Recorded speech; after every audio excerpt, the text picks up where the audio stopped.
Good evening, everyone. Wanted to let you know that chat is disabled due to technical issues. So if you'd like to speak to the board during open forum, if you could raise your hand, we'll call upon you. Thank you.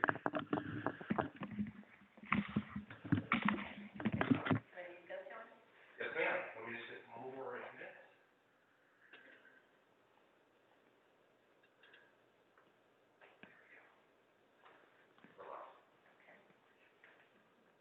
Hi, everyone. Welcome to the October 16, 2020 HVF Board Meeting. We'll start our meeting with members' time, 3 minutes per speaker. As John Sabo announced at the outset, we're having technical difficulties with chat. So if you would like to ask a question or make a statement, please raise your hand. So we'll start members' time right now. Who would like to make a statement?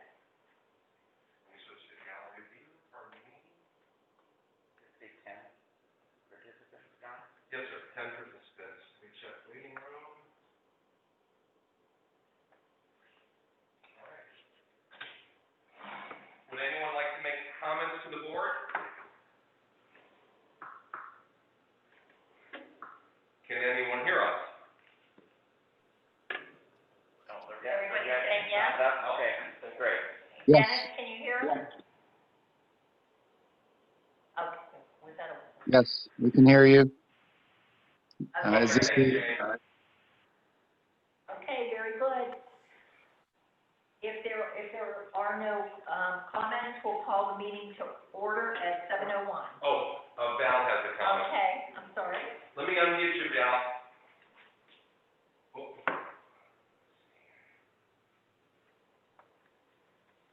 Oh, shoot.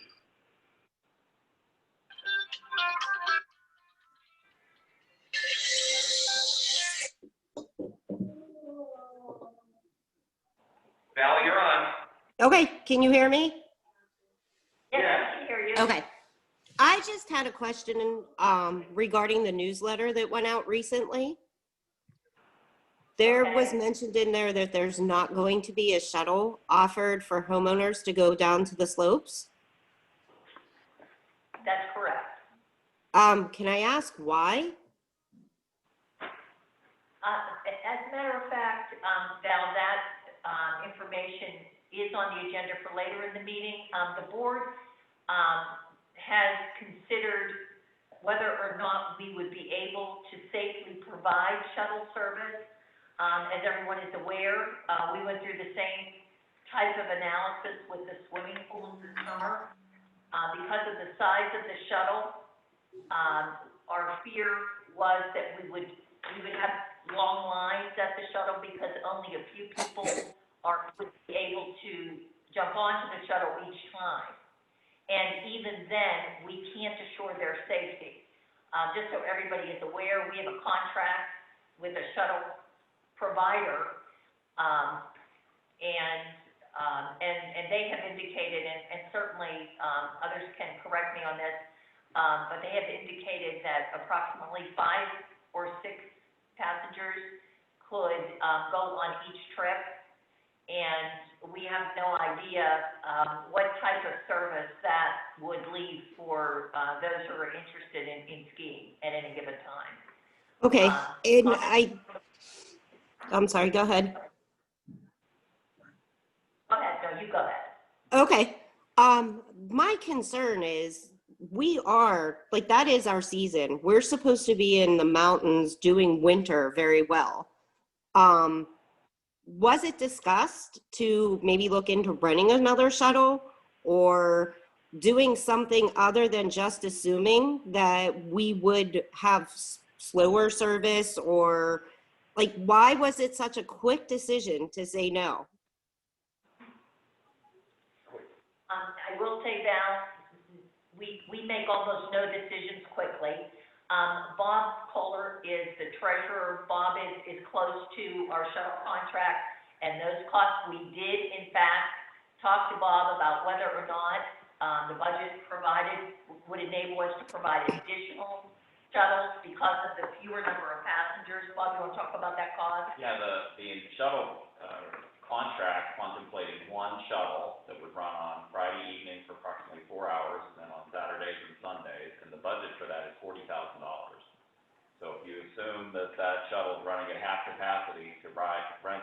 shuttle, to fill out the capacity would be doubling the budget. We'd be looking at $80,000 just for shuttle service. And that would put us actually in an operating deficit for the year. So. Okay, but we saved money only opening one swimming pool.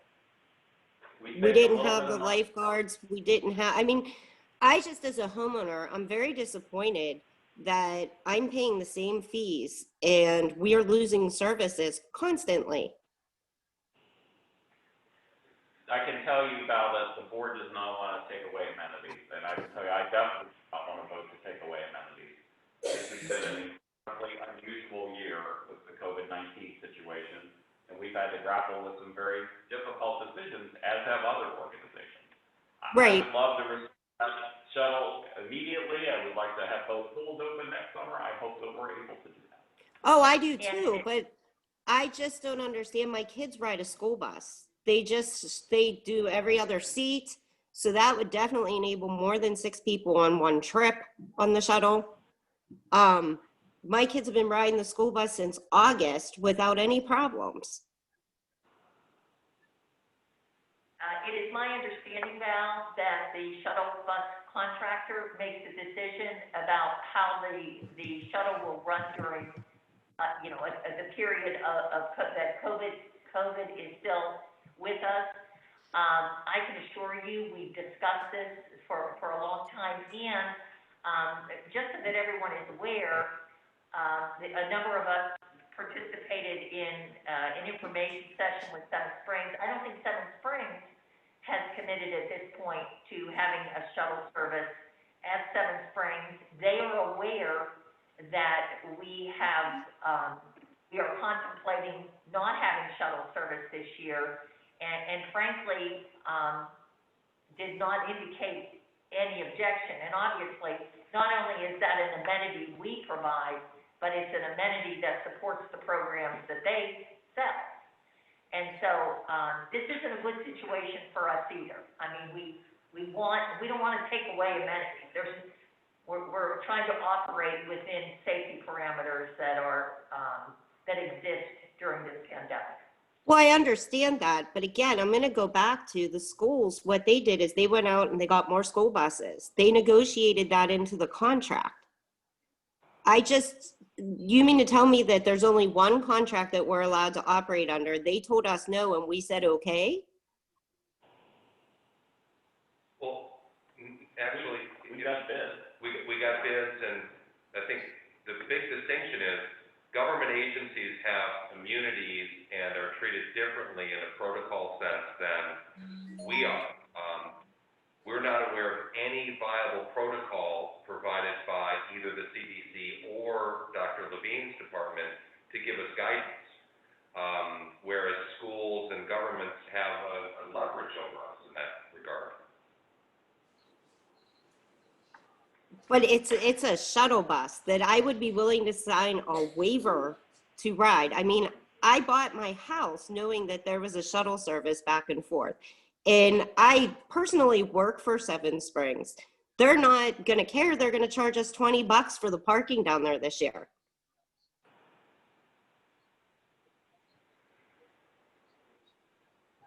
You know what, Val, and I can't speak to that parking issue, because I have not heard what they're planning to charge. I will tell you that we haven't made this decision lightly. We discussed as recently as within the last hour the possibility of taking a look at it if circumstances change as the season progresses. But right now, for purposes of the budget, what we know is that we budgeted $40,000, and we're not certain that we can provide safe access for that price. You did speak earlier about the fact that you feel like your amenities are being reduced because there was only one pool. I want to assure you that because of the steps that we had to take, it was, I don't want to say exactly the same amount of money to run one pool as it costs to run two, but it was pretty close. And so that too was not a money-saving decision. We're trying to make the best decision we can with the facilities and the amenities that we typically offer. Certainly in 2021, we're hoping it all comes back on board, and we have 2 pools open, and sufficient lifeguards, and shuttle service. I think this is a temporary situation. As a homeowner though, I'm disappointed. I'm disappointed that it didn't go the other way, and that as a board, you didn't step up, give us a bigger budget, offer the service, and allow us to sign waivers, open it up only to homeowners. Anything other than to just say, well, we're not going to do it and your homeowner's fees are going to stay the same. Well, I appreciate your comments. Again, if other opportunities open up, I think the board will certainly take advantage of those opportunities. Oh, I hope so, because my homeowner's fees are staying the same even though we're out of work for COVID, and you guys we take the hit instead of just allowing the budget, the savings out of our savings to accommodate us and give us a nice winter. But there's still no way to manage the risk. If someone gets sick. We on sign that waivers for the pool. If we sign a waiver and you give us a special tag for our coats that says, we assume the risk. My kids Now, get on the there's no bus, way- I assume the risk. Understand, but we've looked at this for months. There's no way to manage the variability of guests arriving, nor any way to legitimately givers from them. So it wasn't an easy, simple decision. We've anguished over this for months trying to find a way to make it happen. And also, and I don't want to go on all evening about this, but I know it is important. Understand, it certainly wasn't simple, but the pool is our facility. And we could control when it was cleaned and how it was cleaned, and we directed the employees who undertook those particular responsibilities. We have a contract with a shuttle provider. It's a contractual relationship that we do not monitor on a daily basis. So it is very different from making sure that we establish pool safety. We are much better able to do that than we are able to provide shuttle safety. But You can again, make that clear in the waiver. I'd still sign the waiver and put my kids on that bus. Well, thank you for your comments. I do appreciate them. Well, And please anybody know else? it's not just me. I speak from a lot of homeowners, and I just volunteered to be the one to talk. But there are multiple homeowners out there that are highly disappointed. We bought our houses up there knowing that this was a service. We get that it's an odd year, but we really would urge the board to look at it as, instead of stepping back, step up. Figure something out, even if it's just on Saturdays for the shuttle service. But that's all I have. Thank you for your ideas and your comments. Anybody else? Yes. Can you hear me? Yes. Would you state your name? Yes, Jim Patterson from 1467 Gebhardt. How are you? Good, how are you? Good, good. So I wanted to bring up a topic that originated from a social media post where someone had asked about where to park a trailer for the weekend. They were bringing a trailer up. And just prior to that, the week prior to that, I had called the front or the main office, and as I have done in the past, a couple times a year, called for to notify them that I was going to bring a trailer up, park it in the overflow parking, small utility trailer, and I was notified that you're no longer allowed to do that. So I notified this homeowner that you can't do that any further, and that sparked the whole comment, a bunch of comments, and I thought I would just talk to you guys, see if there's a way that you could figure out. I know there's some bylaws issues, but the Laurel Highlands is full of recreational facilities that require that are the ability to use kayaks and fishing boats and obviously snowmobiles, and so there's a lot of things that unless you have a large SUV or unless you have a large van that is allowed, if you bring up a small utility trailer, you can't do that. So we were hoping, or I was hoping, and a number of people on the homeowner's site was hoping that, that you'd be able to find a way to have some type of temporary, we're not looking for, long-term trailer storage, but some type of temporary storage, so that if you bring a utility trailer up with a couch, or you bring a utility trailer up to take some debris, or, most of the homes up there are sold furnished. So a lot of times there's a bunch of furniture people need to get rid of. They end up in our dumpsters and fill up our dumpsters. So right now, with the inability to have a trailer there, they come up, you're required to come up and make a round trip all in one day to do any of those tasks. And then also, you're prohibited from bringing the kayaks and that to be able to use for the weekend. So I know you're looking at, a new salt storage area. I don't know if that's the answer, if there's some parking going to be available down there.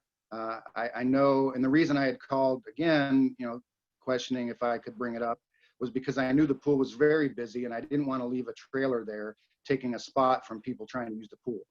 So I was asking if I could park it behind the small pool, where during the summer months, not a lot of activity with maintenance vehicles and whatnot.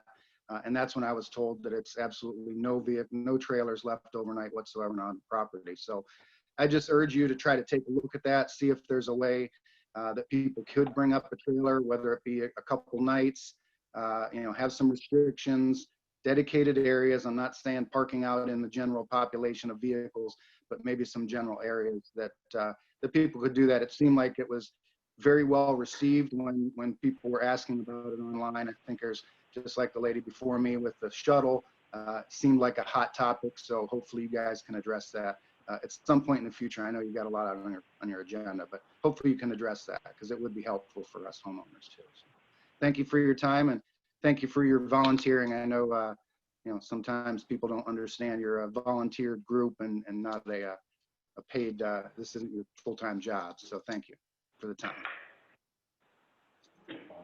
Absolutely. Thank you for your comment. I think John Eddie. Jim, this is John Eddie. This is the one thing that Doug and myself and John Sable have been working on because of the bylaws and because of the turnover from Seven Springs Resort to Seven Springs Foundation. We have a parking issue, and we're now finding out exactly how bad that parking issue is. We have been going around the Hidden Valley trying to figure out what spaces are available and how we can accommodate those homeowners that are coming up with small trailers. We are working on it. We don't have a plan yet, but we are working on it. So Great. I take what you say very seriously. It's just we're working on it. Fair enough. And Fair enough. I appreciate it. Thank you. I think what is that the request to accommodate trailers is becoming more and more of an issue.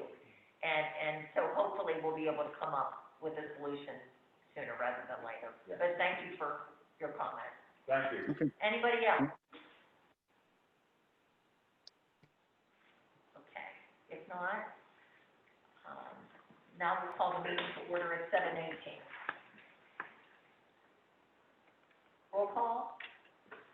Roll call, all right. Pat McGrail. Yep. Doug Hammond. Here. John Newport is out. John Eddie. Here. Ifiola is here. Bill Leisha. Here. And Bob Kohler. Here. And President, we have a quorum scheduled. Thank you, Dave. Do I have a motion to accept the agenda as stated? We'll do a motion and a second and then discussion. Thank you. Okay. I'll make a motion to accept the agenda. Motion by John Eddie, I'll second. second by Bob. Comments? Like to add,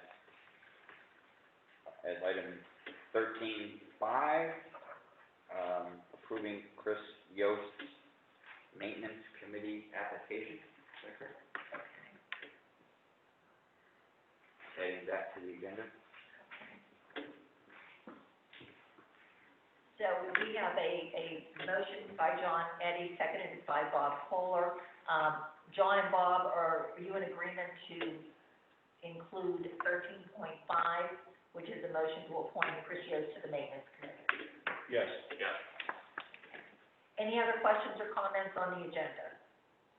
If not, all those in favor say aye. Aye. Opposed? So ordered. Is there a motion to approve the minutes of the September 18th board meeting? I'll make that motion. I'll second. Motion by Doug, second by Bill Leisha. Any questions on the motion? If not, all those in favor say aye. Aye. Opposed? So ordered. Treasurer's report.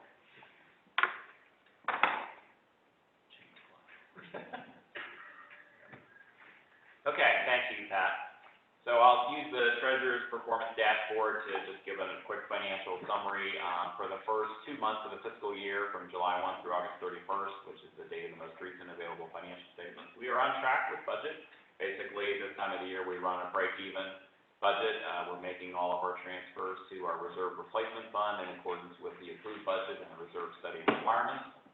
Our financial position as of August 31st is strong. I've added a little financial indicator on this month's report called the days operating cash on hand, and what that does is tells us how much in our operating funds do we have to cover potential expenses. So the calculation this month was about 116 days. So, and that's important because we are in a difficult and challenging economic time. So if we would have a slowdown in our assessment collections, we can at least cover our major operating expenses.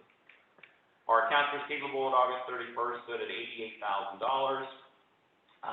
Consisting of primarily, we have one really large account that we're working to collect on, but I watch the collections every week, and through today, our October bill just went out. We've collected 88% of our assessments through today. So, I mean, we're doing very well, given some challenging economic times, but we do watch that very closely every week.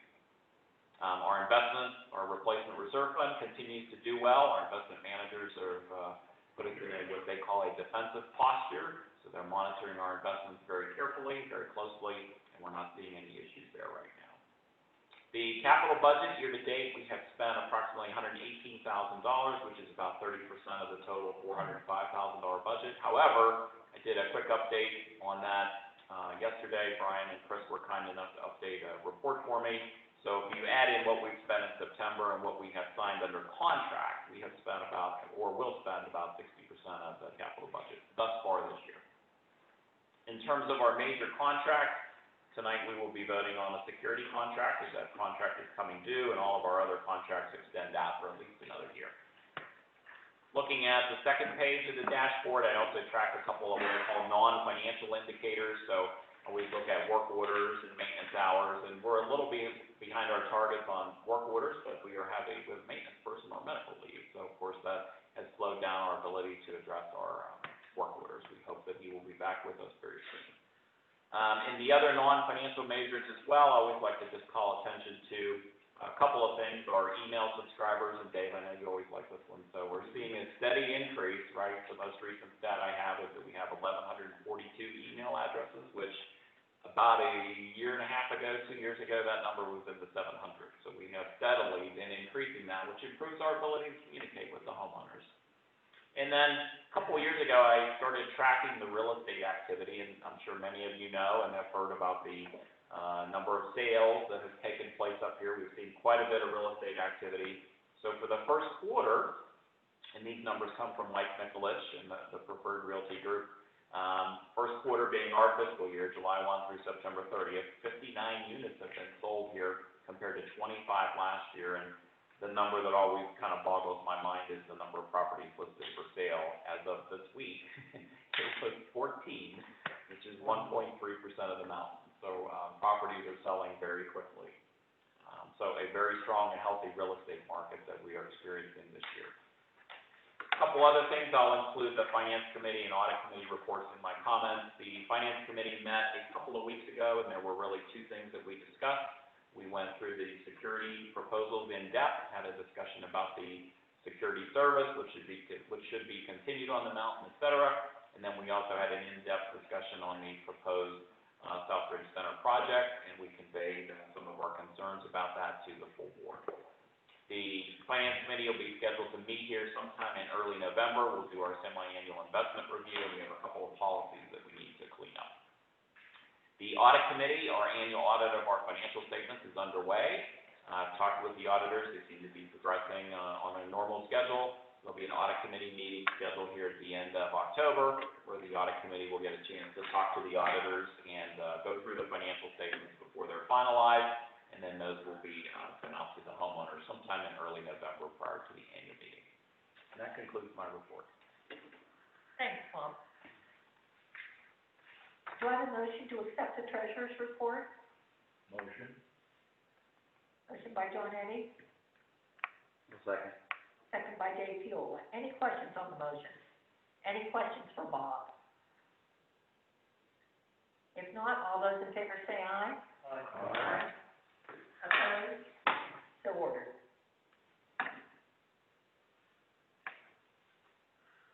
John Sabo, you're on. Thank you, Madam President. I have a very brief executive director, and then would you like me also to combine the community outreach, so I only have to speak once? Sure.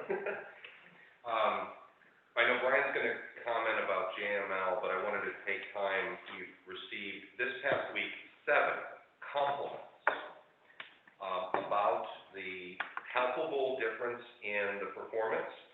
And to give some weight to the board, many of these folks have been critics earlier in the year. So I wanted the board the feedback that we have received good feedback about the change of their site supervisor and their performance. Just a housekeeping item, the fireplace cleaning efforts and inspections are continuing in all 3 of the condo associations. And then if the members need to reach staff, I want to remind everyone of help, HELP, at hvftoday.com. That way all staff receive it. Sadly, we're still having some folks email Maddie because obviously Outlook contacts are still there. So again, if they can use help, HELP, at hvftoday.com. And then segueing into the community aspect, Trunk and Treat has so far 107 people signed up. So if we still have room, if you could reach out either through the website and sign up or contact the office. We just need to know if you're bringing little ones that are doing the actual candy collecting, thank you, versus giving out. We're segregating those so we can maintain proper social distancing. Okay, great. And that's all I have to report. Great. Thanks, John. Okay, Brian, project manager, supervisor's report.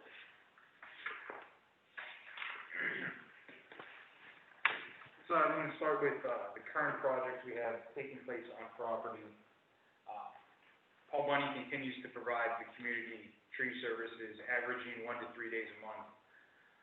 Part of that included the phase 1 tree removal down in the Heights, where they removed the top portion of the Heights closest to Gardner Road, all of the diseased pine trees, and then myself and the maintenance team, with very generous help from the landscape committee members, installed 15 new pine trees. Moving forward with that, we plan to use them approximately 3 to 4 days prior to winter. That's going to leave about 4 to 5 days for any emergencies that might happen over the winter months, and then obviously if they don't get used, we'll evaluate after winter. The timber retaining wall replacements, which took place down on Eagles Ridge Terrace, they were replaced with new Versalock retaining wall block. That was taken care of at the end of last week. There's some minor restoration problems that they have to come back and fix, but that should take place here in the next week. Imperial Road Phase 2 drainage, that work is complete with the exception of asphalt. The plan was to come late this week. Delay in the LTM paving, who was subcontracted by Leasock Excavating, forced them to come what's looking like Wednesday next of next week, and that'll be wrapped up. And then I'm just going to run down through the capital projects that we have going on. Road resurfacing, which is complete. There's a budget for a Southbridge Center fencing, which is gonna need to be incorporated to a new building if anything happens out here, so we're just holding off on that till we get the final details. I touched base on the timber retaining wall replacement as well as the Imperial Road Phase 2. The Gardner Road lot project, which is the lot that the board had purchased down on Gardner Road. We're working with Gibson Thomas to work through some design aspects and hopefully get a final site plan here in the very near future. The Ridgeview Road Drainage Project, we're also working with Gibson Thomas to have the design plans and specifications completed by November 13th. And then that will be presented to the board and we'll move forward with that hopefully. And the last two items are small tools and equipment, which we'll purchase if a need arises. And full chemical controls, which is an updated and upgraded chlorine and pH automation system. Both controls have been installed here at the South Ridge Pool. One control remains over at the Highlands Pool, which is on back order. He assures us that'll be in well before full season, so we do have some time in that regard. As far as the maintenance team and our activities, winter's coming rather soon, so here in the weeks to come, we're gonna start going through equipment, trying to work on maintenance and preventative maintenance to make sure everything's in working order for that. We've been working with the Highlands Condominium Association a good deal, not as quite as much as we had in the past. So that workflow has come down drastically. As Bob alluded to, Eric is still out on medical leave. He looks to be out for quite some time yet. And in the work orders, what we've been working on, 3 main categories, all revolve around the normal, what seems like it's landscaping, drainage, and wood steps and animals. And I'll piggyback John and just touch base on JML Landscape. They continue to provide us increased service, adequate service to what I would think is acceptable standards. They're starting on the fertilization and working through that process here this week, and will continue next week. And their plan going forward is to work through the leaf cleanup and mowing as the growing season continues neighborhood by neighborhood. So they're all congregating in one area and just systematically working through the mountain. And that's all I have. Any questions for Brian? Brian, is there a target date? I think we had talked about the like leaf removal, which I think we always get a lot of questions about from homeowners. So the way the contract is written is they have to work until 1, all the leaves are cleaned up, or 2, weather permits them not to be able to clean up leaves. So if I can add to that, we've seen some very effective methodologies of leaf pickup. So they've made a couple of passes. We've had some interesting winds up on the mountain this week, and as you drive through, you can't tell they've already done 2 pickups, and it was because of the winds blowing the forest leaves in. But we've seen some very good efforts so far. Do we attribute that to the new supervisor? Yes. Okay, Yep. great. Okay. Moving on. Bob, finance and audit, Covered. okay. Jill, I know you have a report in the packet from the ACC. Any comments?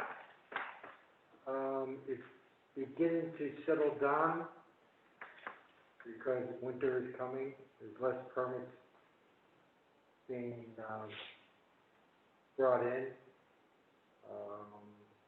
Hopefully, we just approved the new plans for the big house on Imperial.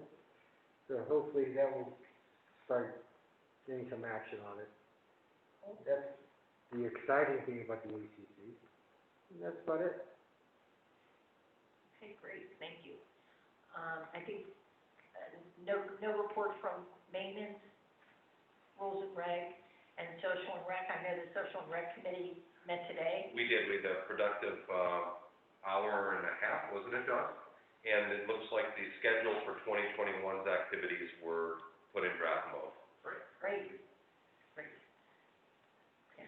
We have a written report from branding and the media committee, the strategic long-range plan, the nominating and leadership committee, and the landscape committee. I did see that Dennis is in attendance, Dennis. Great job down there at the Heights. It's very impressive when you come in, and it sounds like everybody was on board and was very helpful, your committee and the maintenance staff. Do you want to make a comment?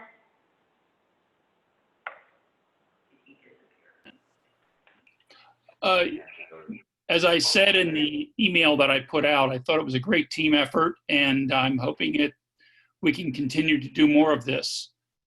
We've got a lot of feedback, and believe me, there's a lot of interest in making changes to the landscaping. A lot of interest. I mean, I will be coming back to you with a lot of big requests for the next year. No surprise there, Dennis. Yeah, why are we not surprised, Dennis? Thanks for the warning, Dennis. Appreciate it. Okay. I also think, Jay Barbasha is on the Zoom call. Jay, do you want to make, any comment with regard to the Strategic Long Range Plan Committee report? There he is. I'm not sure what report you have, Pat. I didn't submit anything for this month. But progress continues. We will be having an implementation committee meeting in preparation for the November meeting. And I think we're making pretty good progress. So nothing else to add. Okay, great. Thanks, Jay. Also, you know, the bad news for all of you out there, I'm seeing names. The Nominating and Leadership Development Committee did submit a written report. Chris Umbles, do you want to speak to that report at all? Oh, Pat, thank you. Only that we appreciate the candidates who are running. We appreciate the support of the board and the communications committee to make it available and aware to the membership. And this is a very important time for the community as we elect new members to the board. Okay, thank you, Chris. To that point, I think almost everyone on the board participated at the candidate forum last week. I just want to say that for everybody in the audience, if you were not able to participate last week, that information is on the website. Please take the time, listen to the candidate statements. They, you know, looks like a great group of candidates, and make sure you get your ballot in. November 9th is the deadline for that. November 9th. Receive, it's, Monday, it's the business day at the accountant. At the office, or by CMDAs, they will perform the vote count. Okay. All right, is there a motion to accept the committee report? So moved. Second? Any questions on the motion? If not, all those in favor say aye. Aye. Opposed? So ordered. Hidden Valley Utility Services. Bob? Only one thing to report there, the Hidden Valley Utility Services is currently on the construction phase of that water treatment plant. So if you drive through the main drive of the resort, you can see that the work is underway and it's moving very slowly. But the water committee of the Strategic Long Range Planning Committee has been monitoring that work. In fact, one of the committee members visits the site regularly to just make sure the work is progressing. So at least there is some activity there. Okay, great. We have a written report from the security company, and we also have a written report from Chris Lundberg, who I believe is with us this evening. Yeah, he's on. Chris, thank you for attending the meeting. Just in case people haven't read your report, can you give us a short summary? The thing that was addressed that we're concerned about is trying to get people to slow down on 31 coming down off the hill till you get down to Trent Road, because there's been increased number of accidents and the trucks are coming down there making a lot of noise with their Jake brakes. So they're going to work with PennDOT and the state police to see what they can do about that, including possibly changing the speed limit on there, which is not going to make the truckers happy, but that's the way it goes. Otherwise, there was nothing really that involves us with it. Well, thank you for attending those meetings and for your report. You're welcome.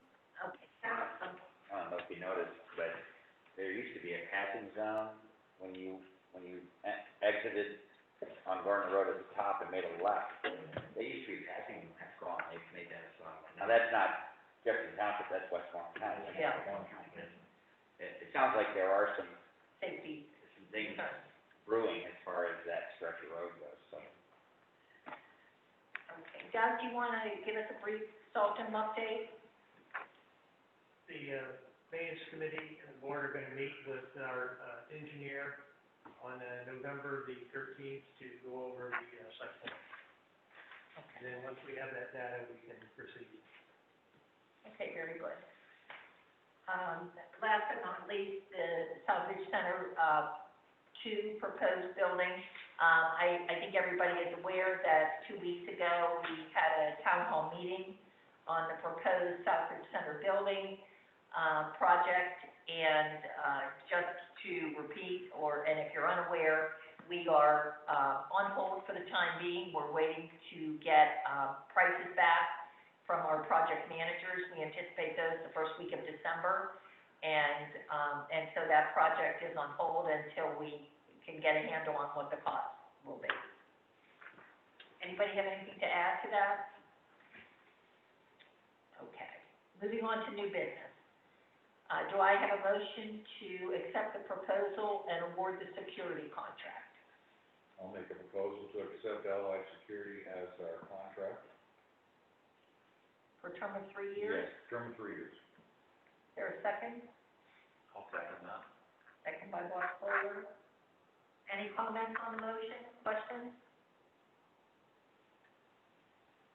If not, no, go ahead, Dave. You, if I was understanding right, you guys did a demo or something with their technology? We did. Can you want to give a little bit of information, or can you? Yeah, I think we can. I was all set against voting for Allied because of what's happened over the last 13, 14 months with them not working with John and myself. And they've gotten much better for a lot of reasons. But part of what they have put in the proposal is a Helios. Helios, yes, sir. And it really is the best way to describe it is an easier way of our security to know what's going on the mountain. It makes reports, it's phone, what it is, it's cell phone. And what you do is you set up different boundaries throughout the foundation outline. And let's say, for instance, we have an issue with parking at the heights. We're gonna know who belongs here, who doesn't belong here. Same thing during the winter on highlands. We'll know who should be parking there and who's not to be parking there. We spent an hour and a half with Allied, and we didn't even touch the capabilities of what they have. They don't even know what they have. Because we're sitting there, and all of a sudden, John and I and Chris Lindbergh are throwing things out, and it's like, yeah, we can do that. So, moving forward, the system that they have will allow the foundation and security to do much more than what they're able to do right now. And that's probably the best I can tell you without showing you. If I can interject, they can do that more effectively, more efficiently without paper. And it'll interface with whatever system we decide to go to.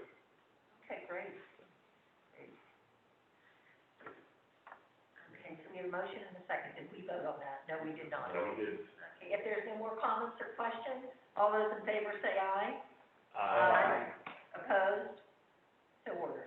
Do I have a motion to reaffirm the snow remover policy and adopt the traction control procedures and maps that are part of the agenda?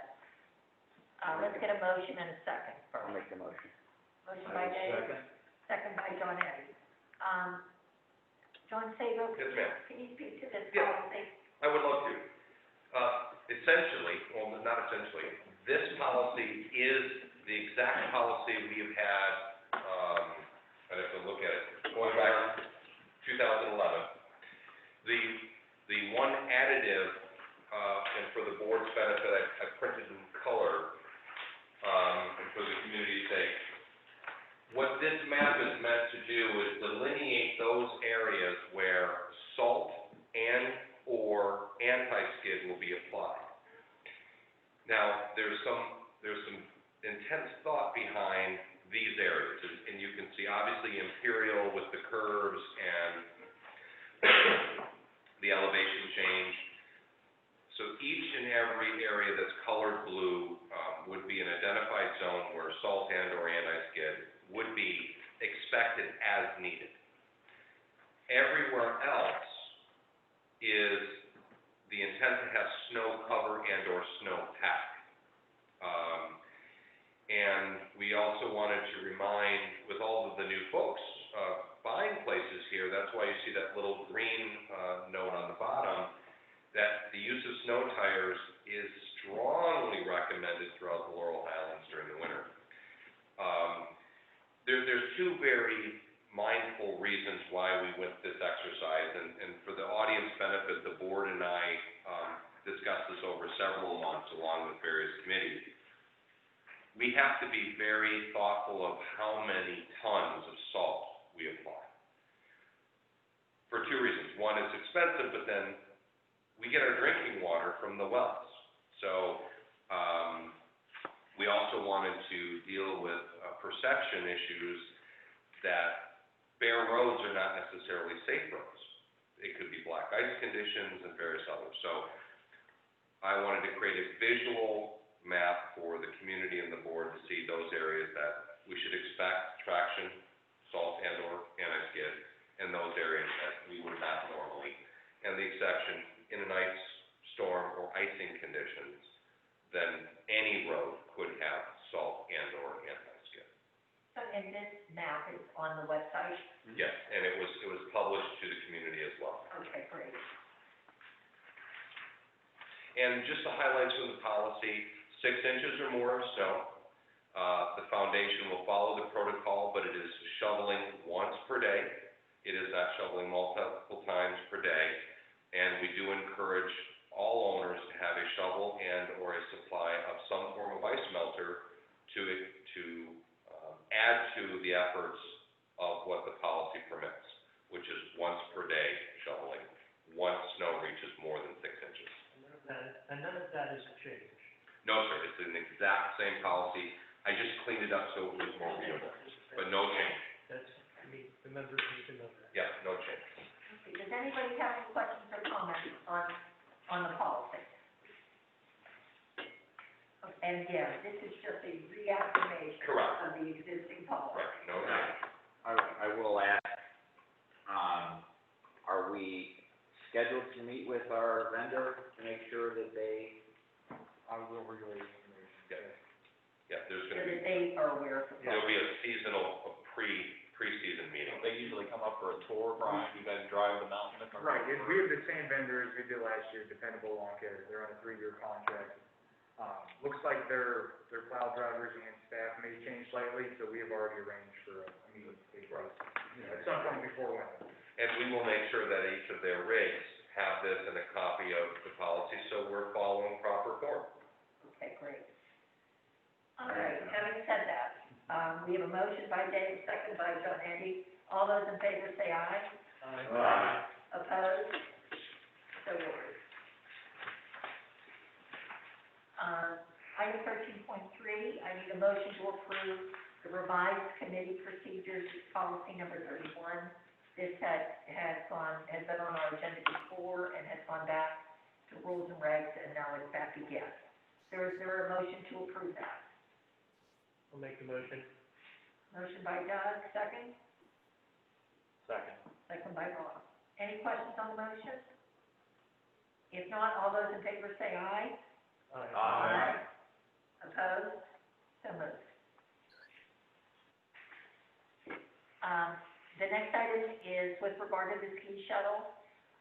Do I have a motion to suspend the ski shuttle service due to COVID for the 2020, 2021 ski season?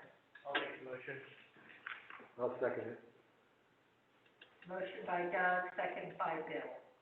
Are there any comments on the motion? We talked about this at the beginning of the meeting. I don't want anybody in the community to think we took this action lightly. I think we've all agreed that if circumstances would change at some point, and if we were still able to move forward with our shuttle contractor, we will do so, and we'll reconsider this position, or this action. Okay, we have a motion by Doug, second by Bill. All those in favor say aye. Aye. Opposed? So moved. 13.5, this is our added motion, and it is to appoint Chris Yost to the Maintenance Committee as a volunteer. Do I have a motion? I'll make a motion to accept Chris Yost as a member of the Maintenance Committee.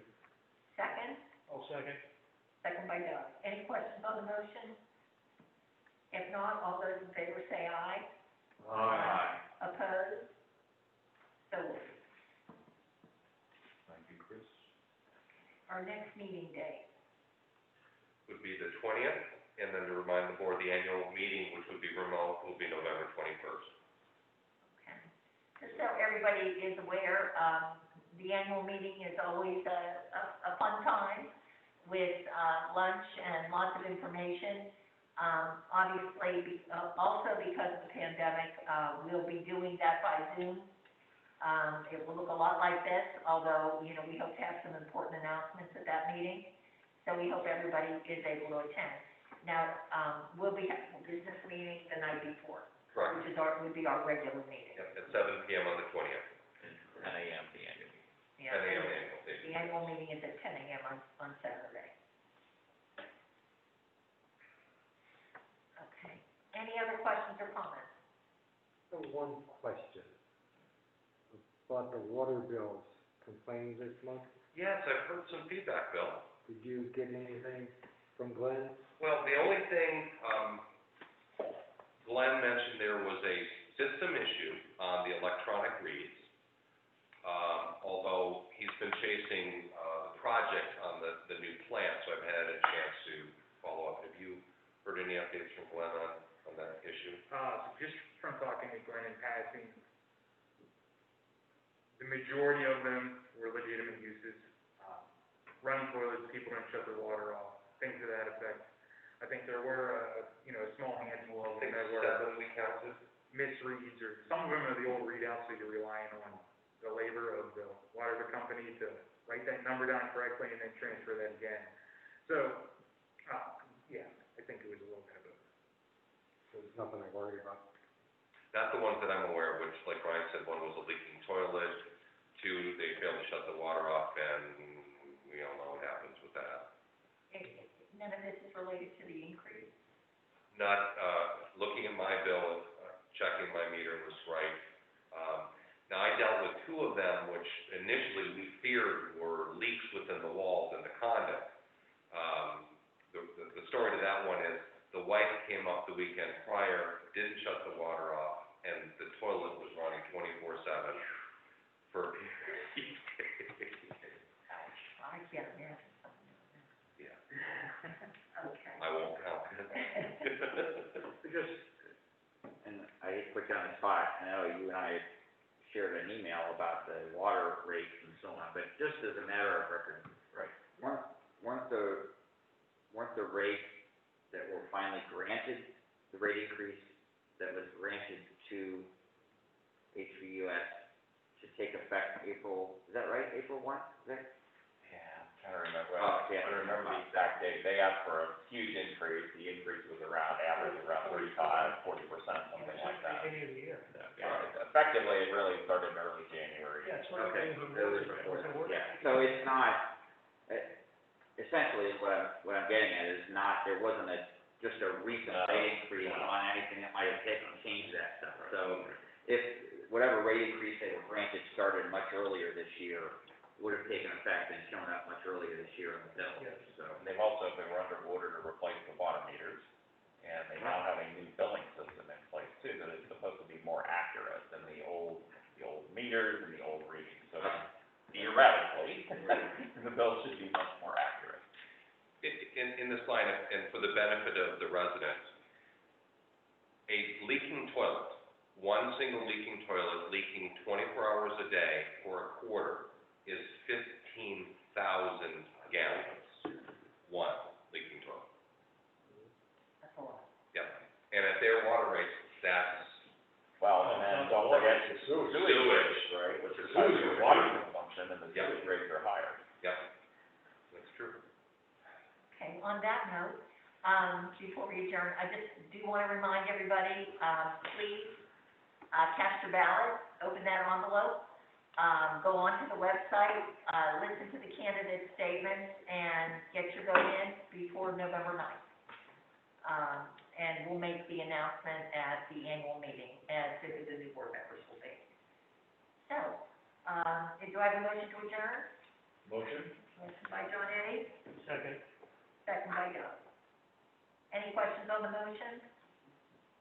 If not, all those in favor say aye. Aye. So ordered. Time of adjournment? 7:56. 7:56. Thank you. Good job, everyone. Okay. Thanks, everybody. See you in November.